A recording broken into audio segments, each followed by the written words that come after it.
Serbian's gun has triggered the spark for World War I, but how did one shot prove so lethal as to kill over 17 million people? It's time for the history bomb of World War I. Let's set the scene. Late 19th century Germany was booming, but there were signs of a storm brewing. Her Emperor Kaiser Wilhelm II had plans to teach his rivals a lesson. Now Deutschland is high, but I'll take her higher. 1/3 to Solomon's Empire. Like Britain, I will rule sea and land. Watch out, Frau, it's a Vaterland! It's worth pointing out that the Kaiser was mentally unstable, but unfortunately for the rest of Europe, he was in charge.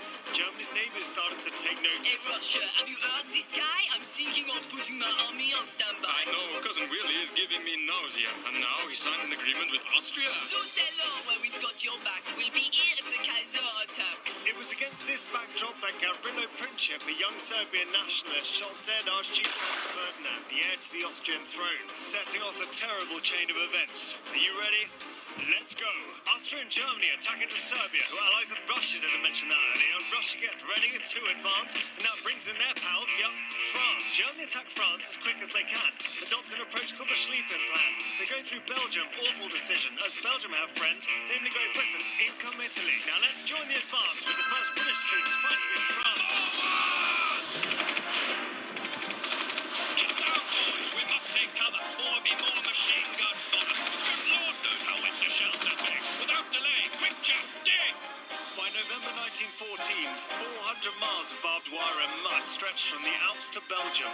Commonwealth soldiers arrived from Australia, Africa and India, but still more troops were needed.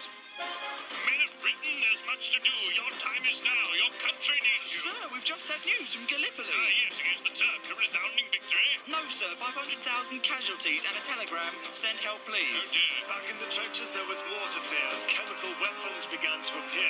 Gas, elixir, fumbling, no mask. A damn cloth's better than nothing. Sir, proximity gas stings and Come here, burns. soldier. Let's get you to a nurse. Behind the front line, volunteer nurses tended to the injured soldiers. Both at home and on the front line, women made tremendous contributions to the war effort. Hold still, deep breaths. I'll soon be through. It's barbaric what they've done to you. Oh, thank you, miss. You're a real pearl. God, these trenches, no place for a girl. Neither are they fit for a man, but we're here to help the best we can. And who do you think manufactured your gun? Us girls will see this war is won. 1916 saw terrible losses on the Western Front. The Germans advanced to Verdun and the British went forward to the Somme, but neither battle proved decisive. Meanwhile, on the Eastern Front, the Russians were achieving some successes. Sir, news from the Russian army. Blimey, that pigeon's flown a long way. Let me guess, they've been pushed back. No, actually, they've had a good crack. General Brusilov makes good progress. His wide attacks put Fritz under stress. His advance no less than 60 miles. Super, great news. I like his style. Oh, hang on. And now his attack's been stalled. German reserves have been called. Oh, blast. It would take new tactics and technology to break the deadlock on either front. In 1917, Germany made a fatal calculation by pursuing a ruinous naval strategy. This war has gone on long enough. It's time for Deutschland to get tough. The Allies need their post to stay alive. Cut these off and they cannot survive. German U-boats attacked Allied shipping to cut off supply. Critically, they attacked American ships, and in response, the United States declared war on Germany. It would take another year, however, for American troops to actually arrive in Europe. In the meantime, a Russian revolutionary seized his moment. My Russian brothers, listen in. Let me introduce myself. Vladimir Lenin. I promise to take this country far. But first, we need to kick out the Tsar. Good, that was easy. Now everyone's equal. We'll have bread, land, and peace for the people. I think Mother Russia's had enough of this war. I'll meet with the Germans to settle this score. The meeting took place in November 1917, and Russian land was divided by Germany into independent states, including the Ukraine.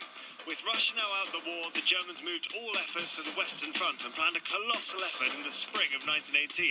Ultimately, the offensive failed, and at this pivotal moment, the Americans finally arrived. Hey, what's up? No photographs, please. We got your memo and... Geez, things have gotten out of hand. Good thing you called up Uncle Sam. The enemy had better reach for the skies. We'll light it up like the 4th of July. You idiot. By May 1918, 200,000 American troops were arriving per month, and after withstanding the German offensive, new technology and tactics proved decisive for the Allies. Right, chaps. This is it. We have orders to make the hit. Keep behind the tanks and use the Lewis gun. A creeping barrage will shatter the Hun. Our planes will protect from the skies, then we'll hold the line until support arrives. Finally, the Allies got some traction, putting the Germans out of action. At 11 a.m. on the 11th of November, the guns fell silent upon German surrender. All in all, a tragic loss. Europe secured, but at what cost? A generation lost. We are forever in debt. 100 years hence, lest we forget.